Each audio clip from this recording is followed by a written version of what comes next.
What if I told you that despite having a degree, or maybe even being at the absolute top of your profession, you might actually be completely illiterate? Yeah, I mean, it sounds totally contradictory, right? Because we usually treat illiteracy as this static binary condition. Exactly. Like, you either possess the neurological hardware to decode symbols on a page, or you don't. Right, you learn to read in grade school and boom, you've crossed the finish line. You graduate, you frame the diploma, and you just permanently check the literate box on the census. But today, we are diving into a completely different framework. We really are. We're unpacking two incredible essays by Dr. Talal Al Hassan. They're titled The Art of Reading and the Depths of Culture. And his redefinition of illiteracy in the modern information age, it completely upends how you view your daily habits. I mean, it really hit me hard. Oh, it's a huge wake-up call. But we should establish right away, this isn't about, feeling guilty for not tackling a massive stack of dusty encyclopedias. Right? No guilt trips here. It's really a highly practical diagnostic tool for your own reading diet. We're going to look at the precise mechanics of building a profound intellect. And, maybe more importantly, how to respect your own cognitive energy in a world that is practically built to drain it. Yeah, so let's start with that foundational argument. Dr. Al Hassan makes this point that illiteracy is relative, right? Exactly. It is entirely dependent on time and place. Right. Historically, the bar was incredibly low. Like if you could just sign your own name on a legal document. Yeah, or read a basic ledger. If you could do that, you were practically a scholar compared to the agrarian population around you. Because the baseline for understanding the world was static for centuries at a time. Nothing really changed day to day. Right, but look at where we are now. We're currently living through this unprecedented explosion of knowledge. The sheer volume of data is staggering. And it's not just data. It's the rapid technological advancements, the convergence of global societies. The baseline for basic competence is moving at lightning speed. Which means continuous reading is no longer this intellectual luxury for the elite. It is a fundamental survival mechanic. He illustrates this perfectly with the medical field. So imagine a highly successful doctor, right? They graduated top of their class, let's say 20 years ago. If that doctor ignores modern medical theories, if they stop reading the latest peer-reviewed research, They become, by definition, illiterate in their own profession. exactly. Their foundational knowledge might still be there, but their operational knowledge is completely obsolete. And he applies the exact same logic to a religious exegete. Someone whose entire life's work is interpreting sacred texts. Right, the stakes are so high there. They are. And if that scholar ignores contemporary linguistic research or new historical context surrounding the Quran, they fall right into professional illiteracy. It applies to every single field without exception. Past education is firmly in the past. Yeah, if you aren't actively, deliberately reading to keep up, your understanding of reality is degrading by the minute. Think of your professional knowledge like a smartphone app. You download this incredibly powerful application. Let's call that your university degree. Or your initial professional training, yeah. Right. And it works beautifully on the operating system of the year you downloaded it. But the world keeps updating its operating system. It never stops. New variables are introduced constantly. Exactly. New economic realities, new technologies. If you don't constantly download the latest updates for your app, eventually the code just breaks. It crashes. It becomes completely incompatible with reality. And the continuous reading habit is that update process. It patches the vulnerabilities and keeps the code running smoothly. But I want to pause here and challenge this premise a bit, because I know exactly what you, the listener, might be thinking right now. Oh, the screen time argument. Yeah. If continuous reading is the only way to avoid this modern obsolescence, we have to define what actually counts as reading. Because if I look at my screen time data today, I am processing thousands upon thousands of words. Right, you're reading news feeds, you're reading massive social media threads, analyzing comments. I could easily argue that we are actually the most hyper-literate, text-obsessed generation in human history. It's a really common defense. You think, well, if the brain is parsing sentences, why does the format even matter? But parsing sentences is not the same as building cognitive architecture. And Dr. Al Hassan addresses this directly, doesn't he? He does. He categorizes the quality of the information we consume into 3 distinct tiers. This framework is so good, it perfectly explains the neurological difference between scrolling a feed and reading a book. So what's the first tier? The first tier is what he calls superficial culture. This is the realm of the news feed. It relies on ready-made, highly processed information served up by algorithms. So it's incredibly fast to acquire. Oh, lightning fast. You can scroll past 50 different complex geopolitical opinions, psychological terms, and scientific discoveries in like 10 minutes. But it is equally fast to fade. Exactly. Mm. Dr. Al Hassan compares this superficial culture to taking a class in organic chemistry. Oh man, anyone who suffered through pre-med just felt a collective shiver down their spine. Right. Because the hallmark of cramming for organic chemistry is that you memorize an astonishing amount of data just long enough to pass the exam. And the second you walk out of the lecture hall, it completely evaporates? Superficial culture works the exact same way because of how the brain encodes memory. When you read a fragmented social media post, you are not engaging in deep cognitive processing. You aren't connecting the idea to a larger historical framework. No, and you aren't sustaining attention long enough to build dense neural pathways. It's fast-melting information. Fast-melting information.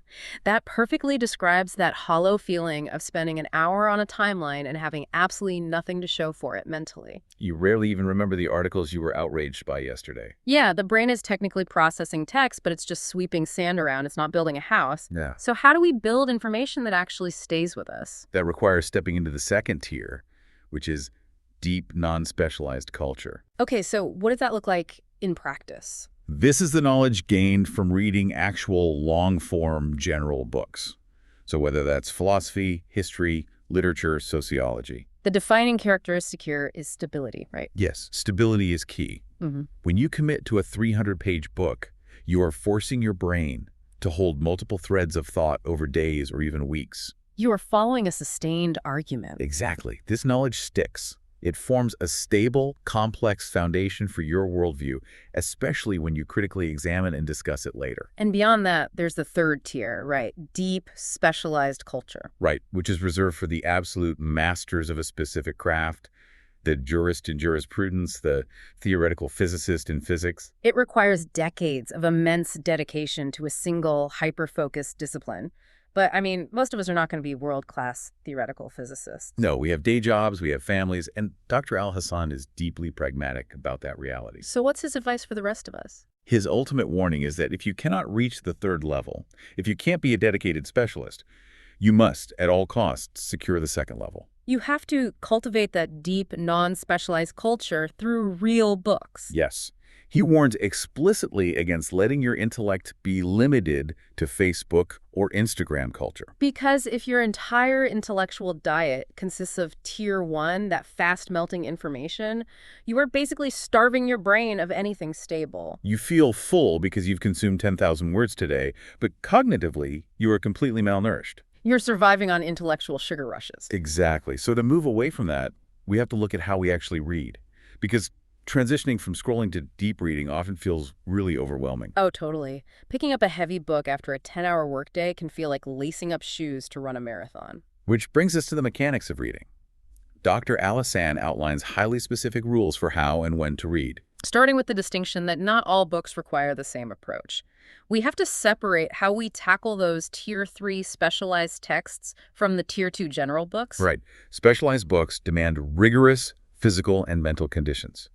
You need immense patience, high focus. You probably need a notebook in hand, right? Oh, absolutely. A notebook, continuous review, and you need the right environment, a completely clear mind and physical rest. Whereas general cultural books, because the concepts are broader and more narrative-driven, require a little less intense focus. Yeah, you can fit them into smaller pockets of your day, like a commute or a lunch break. But, and this is a huge but, he gives strict, almost medical warnings on when you should absolutely not attempt to read anything of substance. This part is so crucial. He says never read when you are tense, never read when you are unfocused, and never read when you are in severe physical pain. And the reasons go far beyond just, not enjoying the experience. Right. He highlights 2 severe consequences of reading under stress. The first is that you will make arbitrary, unfair judgments about the text. Because your nervous system is agitated, so you just project your own irritability onto the author. Exactly. You build a psychological barrier between yourself and the material, concluding the book is poorly written when, in fact, you're just in a bad mood. You essentially blame the author for your own tension headache. But the second consequence, this was a massive aha moment for me. Oh, the illusion of a weak memory. Yes. He argues that reading under poor conditions infects you with the illusion of a weak memory. Can you break down the biology of why this happens? Sure. So when you are highly stressed, your body is flooded with cortisol, and cortisol actively interferes with the hippocampus. Which is the part of your brain responsible for forming new memories. Right. Your brain physically cannot encode complex long-form information when it is distracted by pain or stress hormones. Wow. It's like trying to write a complex mathematical equation on a piece of soaking wet paper. The ink just bleeds everywhere. Exactly. But instead of blaming the wet paper, the stress, Yeah. you blame yourself. You mistakenly convince yourself that your memory is failing. Or that you just aren't smart enough to comprehend these kinds of books. Think about how liberating that concept is for people listening right now. It really is. Imagine how many people have simply given up on being readers. They come home from a brutal, exhausting commute. They force themselves to open a dense nonfiction book because society tells them they should. And their eyes just glaze over the pages as their brain rejects the wet paper. Right. They remember absolutely nothing the next morning, and they conclude, well, I guess I'm just not book smart. It is a tragic misdiagnosis. You aren't lacking intelligence or capacity. You are operating under conditions where memory formation is biologically compromised. Dr. Al Hassan is essentially giving you permission to close the book when you are exhausted. Yes.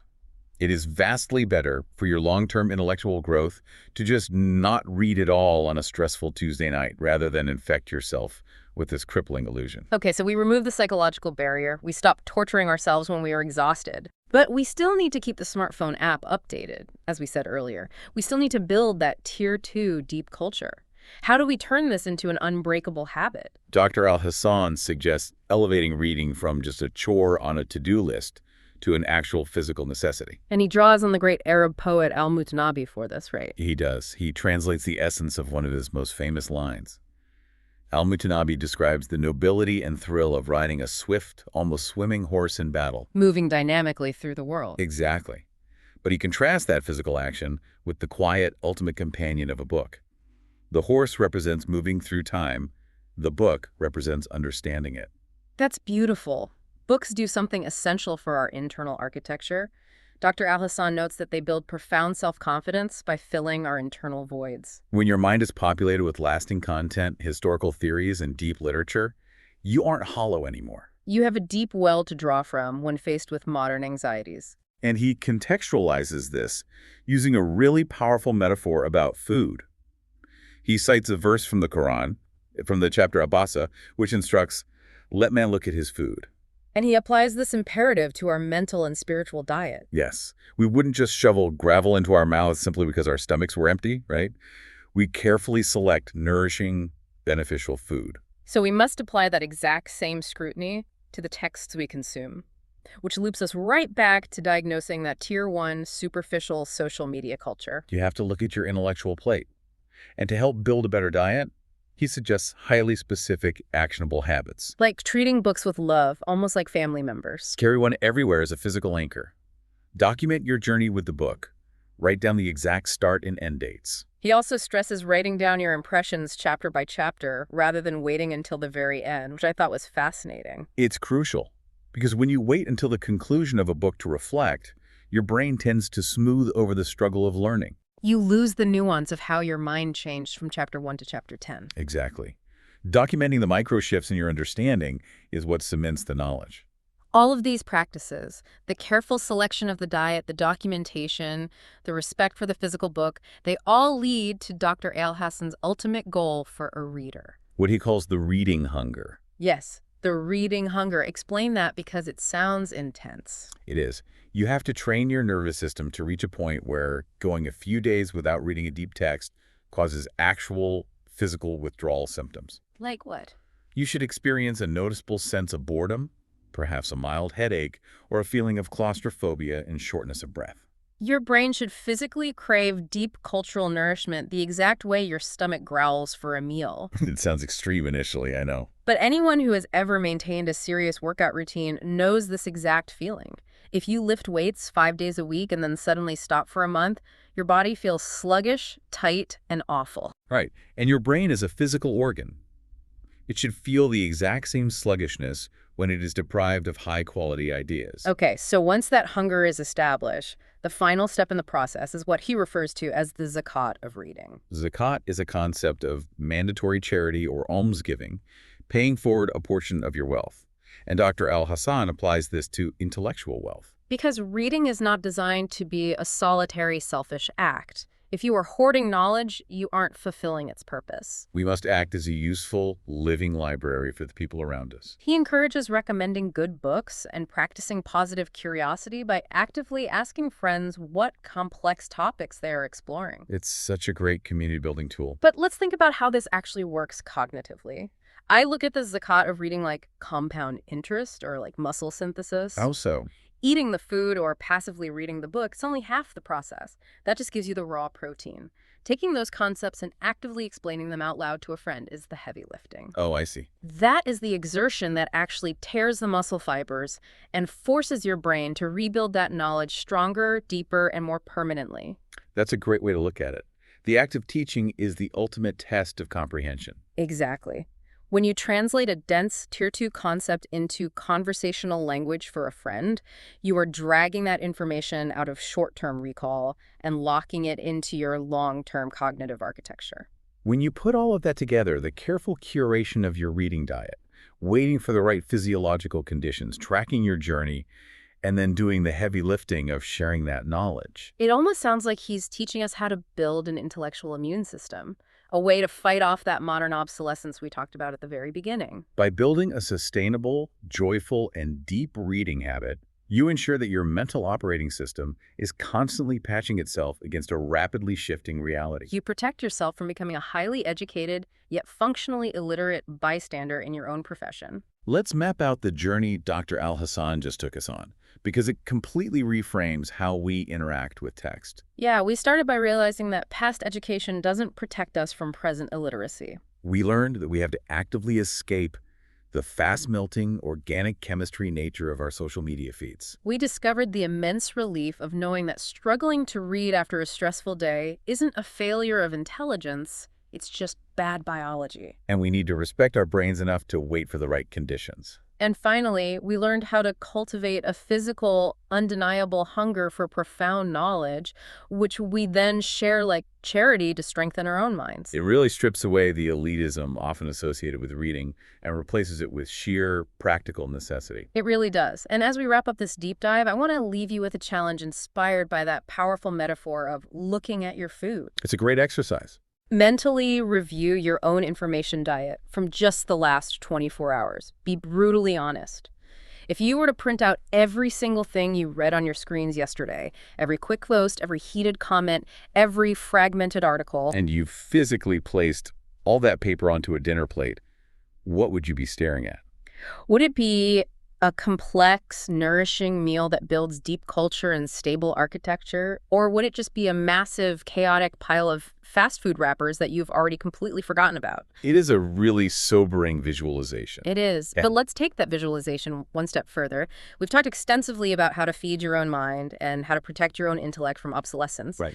But think about the next generation. If reading is a hunger that must be meticulously cultivated through exposure to deep, stable culture, what happens to children who are raised entirely on a diet of fast-melting, Tier 1 information? If their brains are never forced to hold a sustained argument, will they ever even develop the capacity to feel that hunger? Or are we raising a generation perfectly content to starve on a diet of wrappers? It's something to think about the next time you decide to pass time scrolling instead of opening a book. Clear the wrappers off your plate today and start feeding your intellect.